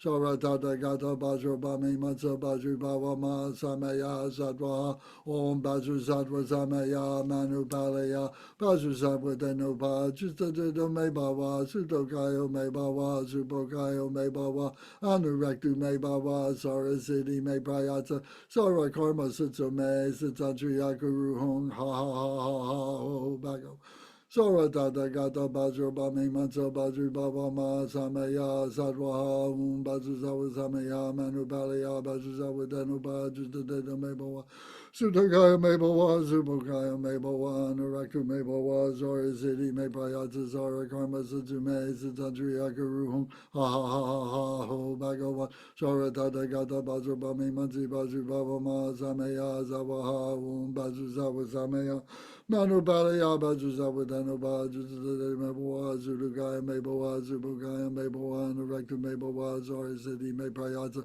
Sara Karma Sitsu Me Sitsan Triya Kuru Hung Ha ha ha ho Bhagavan Zara Dadagata Bajra Bami Maja Baj Bajri Baba Ma Samaya Sawaha Om Bajra Zava Samaya Manubalaya Bajra Zavadana Bajra Zalimi Boa Zurigai Meboa Supergai Meboa Anarakta Meboa Zara Zidi Mebaya Zara Garma Zajume Zandria Guru Hong Ha Ha Ha Ho Bhagavan Zara Dadagata Bajra Bami Maji Bajri Baba Ma Samaya Satwaha.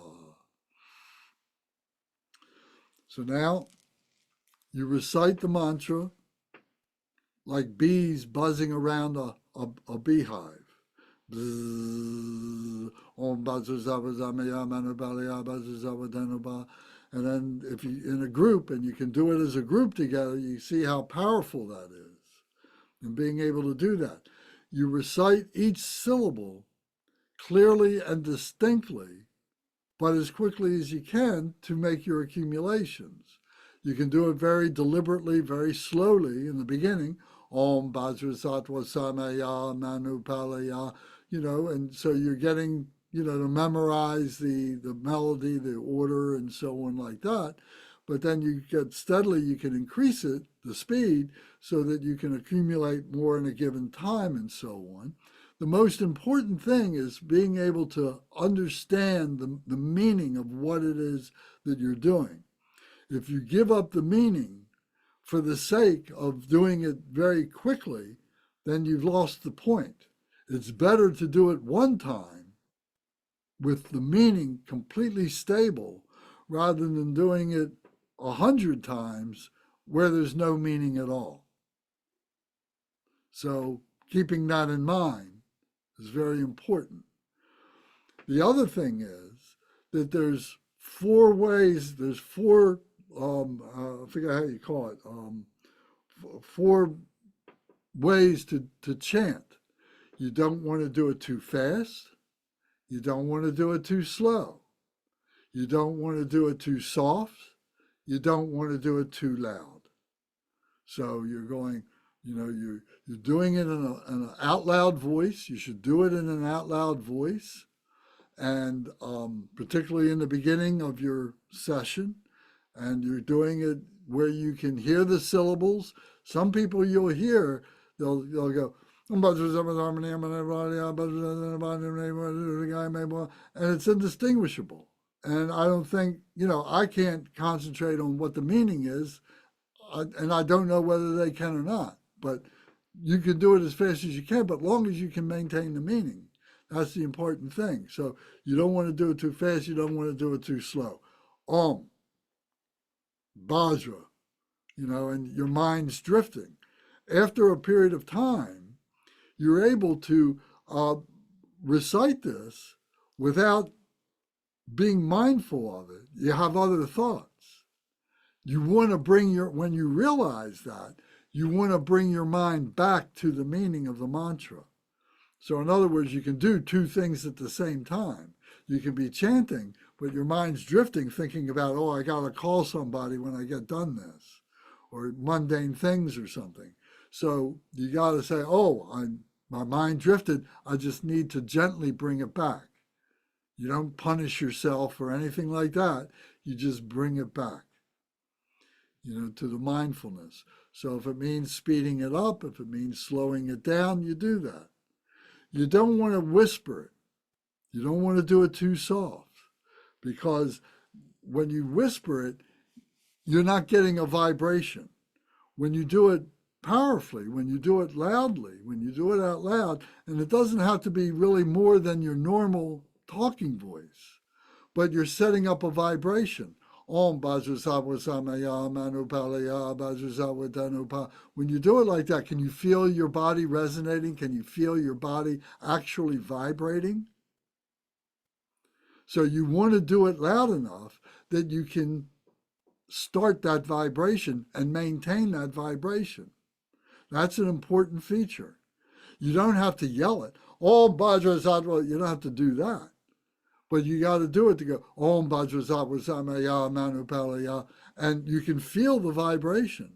And you feel the vibration. If it's up here, you want to get it down here. Actually, you want to get it down into your navel, down below your navel. So if you can do that, through your practice, through the recitation, through doing it over and over again, you find how you can bring it down. And you're vibrating with that. You're vibrating with all the syllables.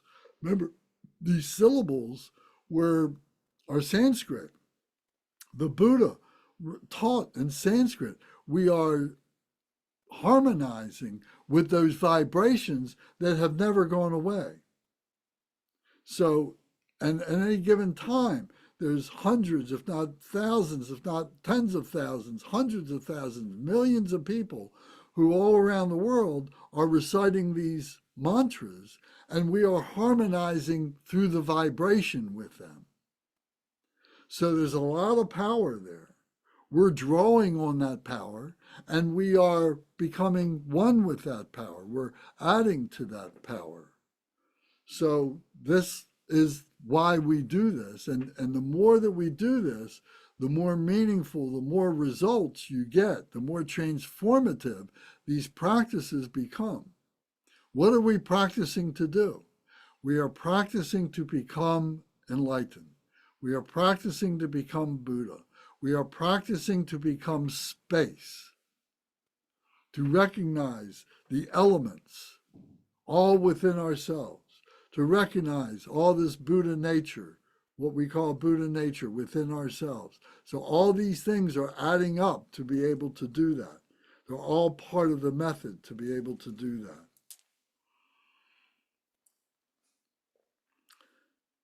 Any comments or questions?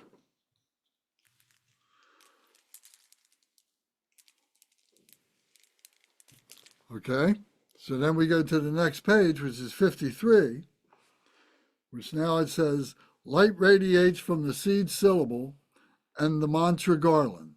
So we're doing the seed syllable is the hung at our heart, is a white hung going around like this.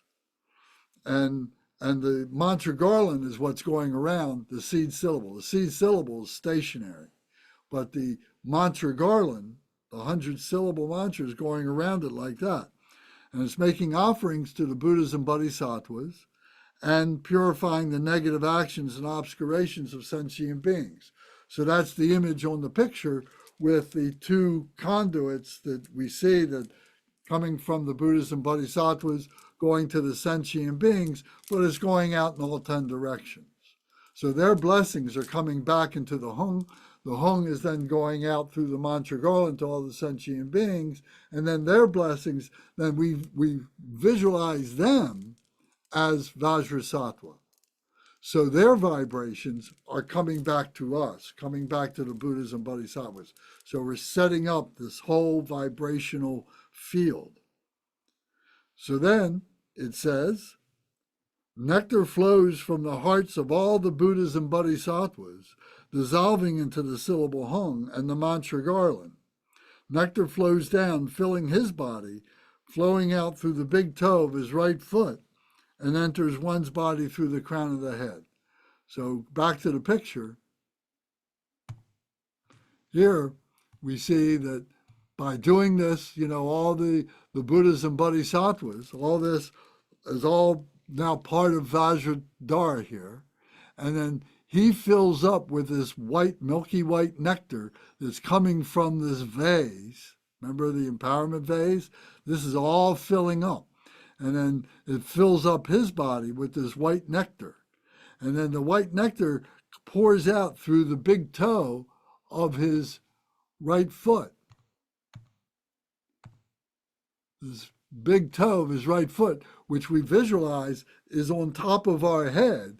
That big toe is on the aperture through the opening of our center channel that runs parallel to our spine.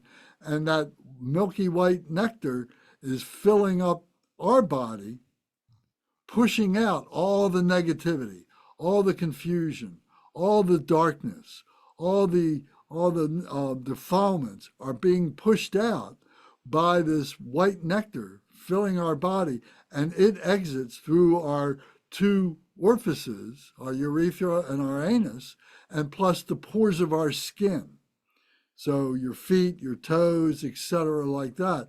All that we visualize is being pushed out. So it says, flowing out through the big toe of his right foot, nectar enters one's body through the crown of the head. All of one's negative actions, obscurations, faults, and shortcomings from beginningless time in samsara are expelled in the form of black soot and dirty grease through the lower sense doors and pores of the skin. It is like a container that has been emptied and milky nectar has flowed in. Meditate that it is filled. So this is the visualization as we are reciting the mantra and we begin to stabilize our mind on the meaning of the mantra, and then we begin to visualize the milky nectar filling up our body, pushing out all the defilements and so on. And then we visualize that it is filled. And then by the time we finish our mantra recitations, then we do our meditation. So then we sit in this meditation position like we see here, and we do that visualization. So it says, all of one's negative actions, obscurations, faults, and shortcomings from beginningless time in samsara are expelled in the form of black soot and dirty grease through the lower sense doors and pores of the skin. It is like a container that has been emptied. Milky nectar has flowed in, and that it is filled. So you sit now in meditative position. And you set a time for yourself, or, use whatever guide you can. Maybe you sit there for as long as you can, or maybe you use a timer. There's a whole bunch of different things available. You can get timers on your phone. That's what I use. There's a very good app that is really terrific. And so you don't have to worry about, am I doing it long enough? Did I do it too short? Say, oh, I'm going to do it for 5 minutes. But then after 35 seconds, you begin to say, well, maybe that's 5 minutes. And so you start taking shortcuts. But I really want to do it 5 minutes. So if you set a timer for yourself, you don't have to think about, did I do it too long or too short? The timer is going to take care of it for you. You can relax. That's what you need to do, is to relax. Don't worry about the time. If you become an adept meditator, at some point, you can go into a meditation without a timer, and you know the stages of your meditation because you've done it many, many times. And you can have a successful meditation without the need to clock yourself. You're going through those stages, and it may take 15 minutes, 20 minutes, maybe an hour, maybe 2 hours, maybe an afternoon. That you will, by becoming adept, you become very good at that. And you want to do that. You enjoy that. It's better than anything else that you could do. So this mechanism, the system, is the way in which we get to that level of being able to be in that state of meditation and maintain that state of meditation. So it's all very important. So for right now, for 3 minutes, we will do a dissolution meditation. So what this dissolution is,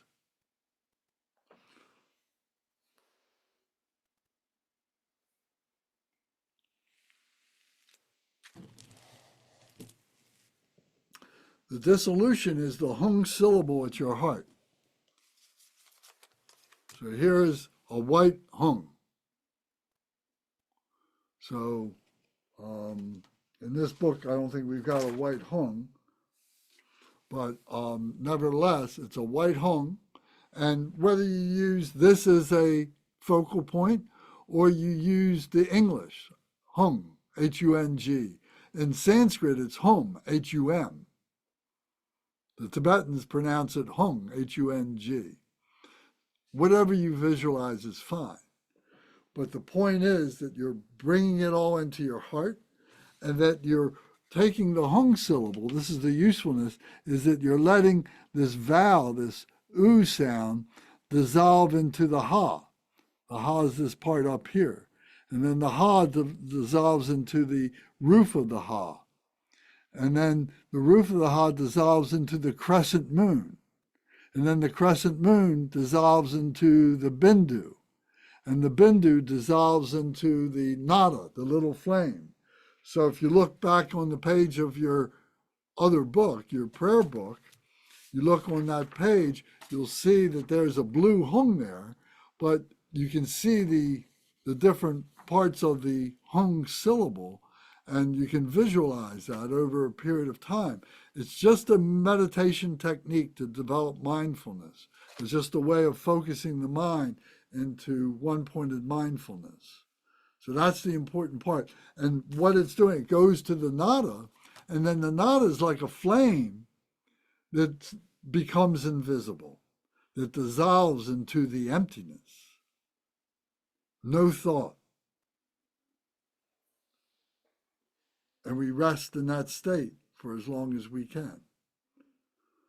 Maybe it's only a minute or a click of a finger, but whatever it is, the more that we do this, the better we become at it, the more stable it becomes.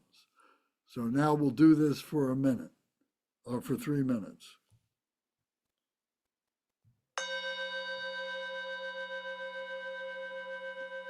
Take a deep breath and hold it.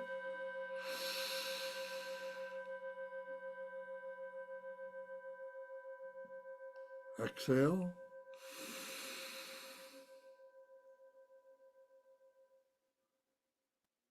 Breathe in.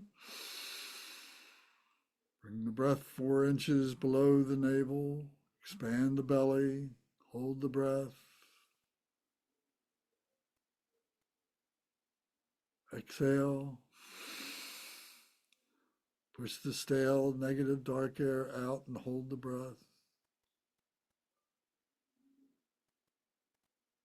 Breathe in one more time. Hold it. Visualize the hung syllable at the heart. Exhale, squeeze out all the negative, stale air. Maintain the visual of the seed syllable hung.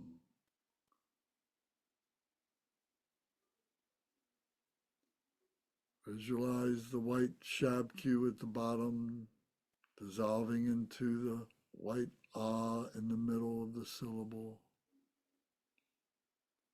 The white ah dissolves into the roof of the ha.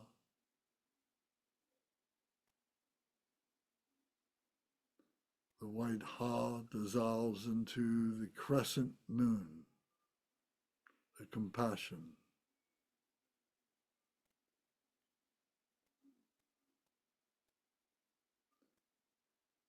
The white crescent moon dissolves into the white bindu of wisdom, the sphere of wisdom.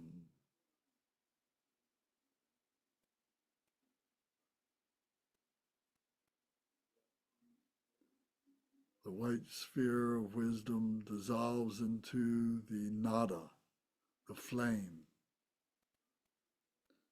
flickering, becoming stable, fading, disappearing into the emptiness, the shunyata. Rest the mind in equipoise.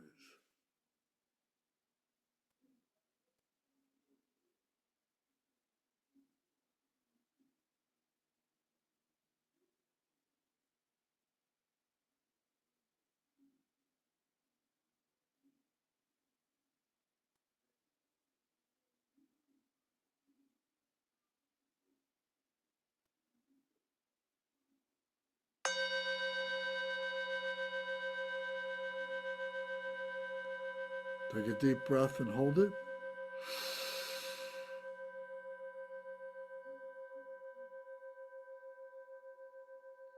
Exhale. Hold the breath.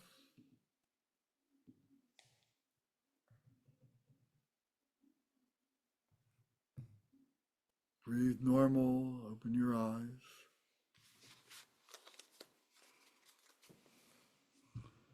Now we come to page 55. After the session, recite the following. Protector, through delusion and ignorance, I have broken my samaya, my vow is samaya. Lama protector, grant me refuge. Master, Vajra holder, the personification of great compassion, please grant me refuge.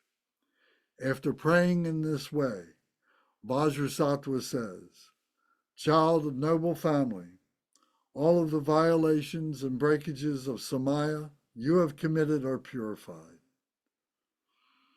Now we set the mind in the non-dual nature and meditate in that absorptive state. So we could recite that as our dissolution. That's what that would have been the visualization for the meditation. So.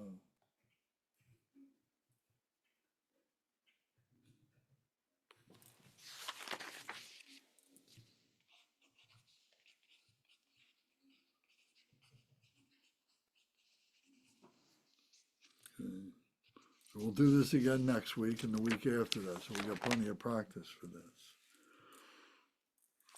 Okay, so now it says on page 57, now we have to close the practice. We have to close the practice.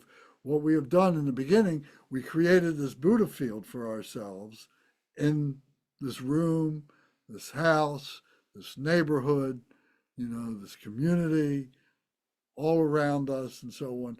We've created this vision of a Buddha field, and we've been practicing in that Buddha field. So now we need to close that Buddha field to maintain its integrity within ourselves, within our view. Okay, we're going to get up and we're going to start doing things, and we don't want to contaminate that.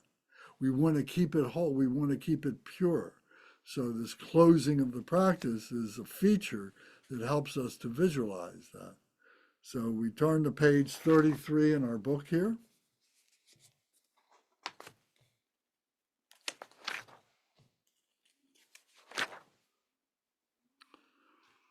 So page 33, we recite the alphabet again. We're visualizing the protection circle. This time, the dakinis are facing outwards. They're standing shoulder to shoulder, facing outwards at the close. First time, they're looking inside. They're looking at the heart center. Now, they're facing outwards in order that any approaching beings, they can offer blessings in order to help them to purify themselves so that if they want to come through the protection fence into the heart center, they can do that. So they're doing it for the benefit of other beings. They become witnesses, if you will, for those approaching, and to be able to help those to purify themselves.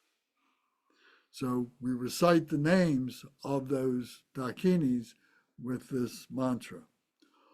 Oma, a, I, o, ri, li, o, ang, kaka, gagana, zaza, zazana, tada, dadana, tada, dadana, papa, babama, yawalawa, sa, kaha, kriya, soha.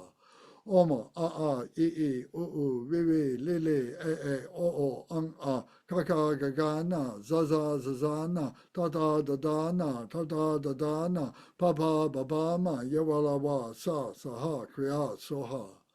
Oma, a, I, o, ri, li, o, ang, kaka, gagana, zaza, zazana, tada, dadana, papa, babama, yawalawa, sa, saha, kriya, soha.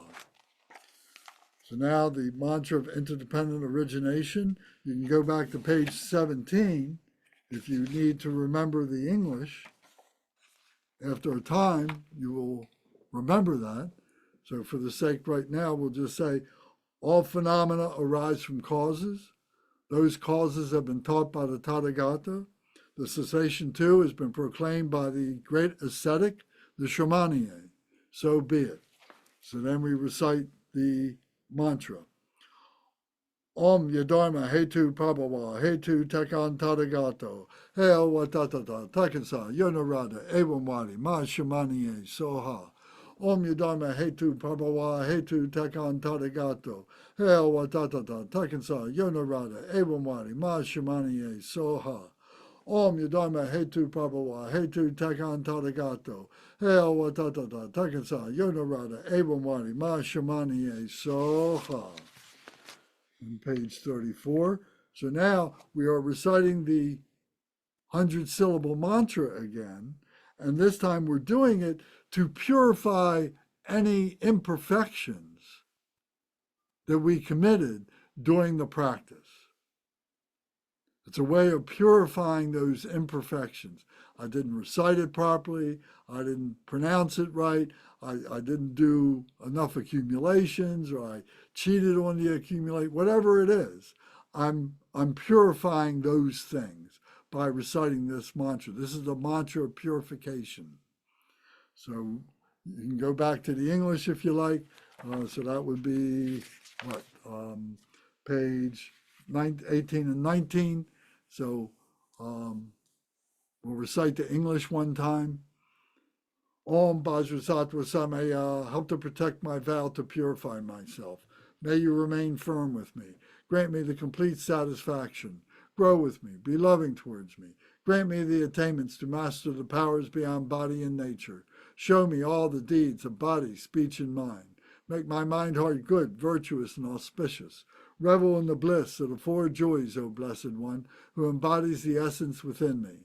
Do not abandon me. Grant me the realization of the indestructible nature. Make me one with you. Thus I signify my unity with non-duality. Ah.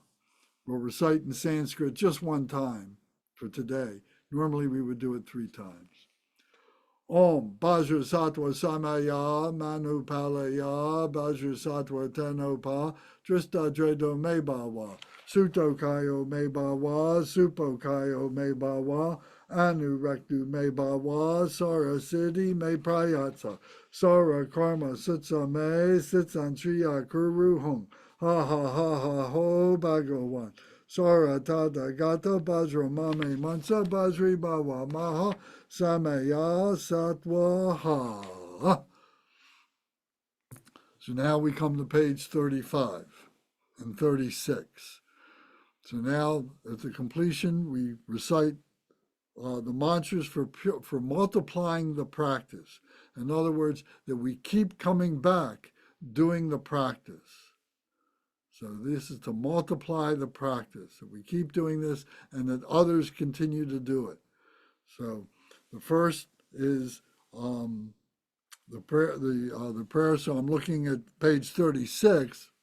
35 just has the transliteration, but the English is on page 36 with the transliteration. So the first one, the English says, this is it, Teata. This is it, Teata. The Buddhas and Bodhisattvas of the 5 families in the 3 times. So we saw the 5 families earlier today. We examined them, right? We talked about them. So the 5 families in the 3 times. The 3 times are the past, present, and future, who have destroyed all defilements. So all the Buddhas and Bodhisattvas of the 5 families, which means all the Buddhas, all the Bodhisattvas of the past, present, and future, who have destroyed all defilements, because they are Buddhas and Bodhisattvas, they've destroyed all the defilements, lead to equipoise, lead to balance of the enlightened mind. They are pointing to that. They're telling us how to get there. They are the embodiment of that. And as we transcend our humanness, our human nature, to become the Buddhas, to become the Tathagatas ourselves, then we are gaining equipoise. We attain equipoise. So we recite this, it says 7 times. Teata, Pensadriva, Avo Bodhanaya, Soha, Teata Pensajriva Avo Bodhanaya Soha. Teata Pensajriva Avo Bodhanaya Soha. Teata Pensajriva Avo Bodhanaya Soha. Teata Pensajriva Avo Bodhanaya Soha. Teata Pensajriva Avo Bodhanaya Soha. Teata Pensajriva Avo Bodhanaya Soha. And you remember how to count to 7. Remember how we do that, right? Okay. So now we come to the next mantra, and in English it says, the enlightened body, speech, and mind of the peaceful and wrathful deities is the Buddha. So we're saying that the Om is the enlightened body, speech, and mind. Ru Daru is the peaceful deities, and the Mukhi are the wrathful deities. So we're saying the enlightened body, speech, and mind of the peaceful and the wrathful deities, all of that is Buddha. What is Buddha? Buddha is the awakened one. It's all the same. We become the same as all these Buddhas and Bodhisattvas. They are the same as us. They are within us. The difference is we don't recognize that. We're impure bodies of that until we can purify ourselves. So it's through this practice that we are entering that purification process. So we recite, Om Ru Daru Mukhi Soha. Om Ru Daru Mukhi Soha. Om Ru Daru Mukhi Soha. Om Ru Daru Mukhi Soha. Om Ru Daru Mukhi Soha. Om Ru Daru Mukhi Soha. Om Ru Daru Mukhi Soha. And the next one is the body, speech, and mind of the Buddhas, the body, speech, and mind of the Buddha is the cause for the enlightenment of all sentient beings. What is the purpose of the Buddha? What is the cause of the Buddha mind? It is for the enlightenment of other beings. It is like the sun that is shining. The sun is radiating heat and light for the benefit of the rest of the solar system. It has no expectation of anything coming back. It doesn't need anything. It doesn't want anything. It is just doing this because it is its nature. The Buddha nature is for the benefit of other beings. So we recite this. Om Dai Dai Bendai Soha. Om Dai Dai Bendai Soha. Om Dai Dai Bendai Soha. Om Dai Dai Bendai Soha. Om Dai Dai Bendai Soha. Om Dai Dai Bendai Soha. Om Dai Dai Bendai Soha. Then the next one is the bliss and strength in the heart center of the Buddha is equipoise. So what this is pointing to is as we are sitting in this mantra, in this meditative position, and as we get stronger and stronger, we have more strength, our equipoise becomes sharper and clearer and stronger. We can feel that equipoise, that this is the heart center of the Buddha. We're getting closer and closer and closer to that. Maybe in the beginning it just lasts for a moment. Then we continue our meditation, we have it for another moment. And then the moments then become visions. They link together and we stabilize that. We can be in that for 5 minutes. We can stay in that 10 minutes or 15 minutes or whatever. We get better and better. That equipoise stays with us. When we get up off the cushion, when we're finished the practice, we take that equipoise with us. We take that feeling with us. We take that depth of spiritual power with us, and we're able to recognize the Buddha nature wherever we go. When we go outside, we begin to recognize all this nature as being all part of our Buddha field. The bliss and strength of the heart center of the Buddha is equipoise, and we have that equipoise within us. So we recite this mantra. Om Hanubasha Bhara Hridaya Soha. Om Hanubasha Bhara Hridaya Soha.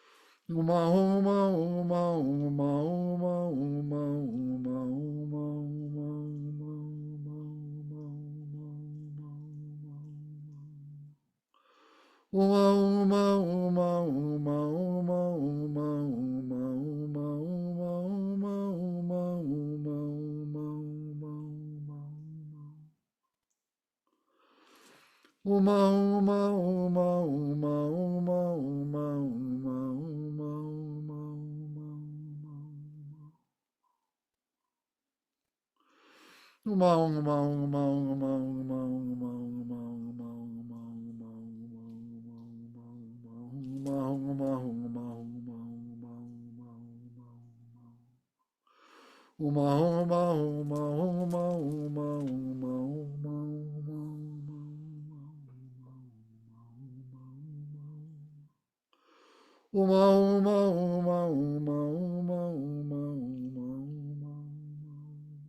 So then below it says, visualize with faith, the root Lama is present in the sky in front, surrounded by assemblies of Yidam deities and all the Buddhas and Bodhisattvas.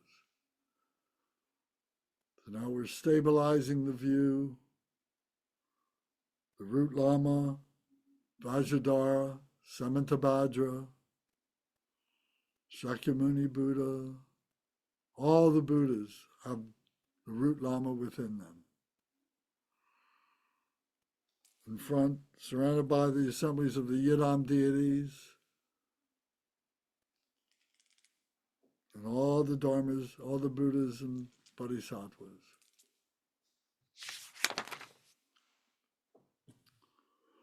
Okay. Any questions or comments?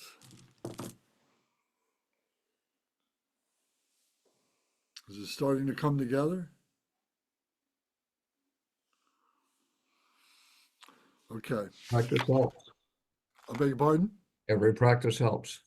Good. Okay. All right. So we're running a little bit late. I don't want to keep anybody from anything that you have to do. So let's go to page 41 and 42, and we'll just do this Dekorma prayer, this short dedication prayer for today. By the virtues collected in the three, I'll tell you what, Jane, you are the Umze today. You've been doing the prayers. Will you recite this page 41 and 42, the Dekorma prayer, please? Okay. By the virtues collected in the three times, by myself and all beings in samsara and nirvana, and by the innate root of virtue, may I and all sentient beings quickly attain unsurpassed, perfect, complete, precious enlightenment.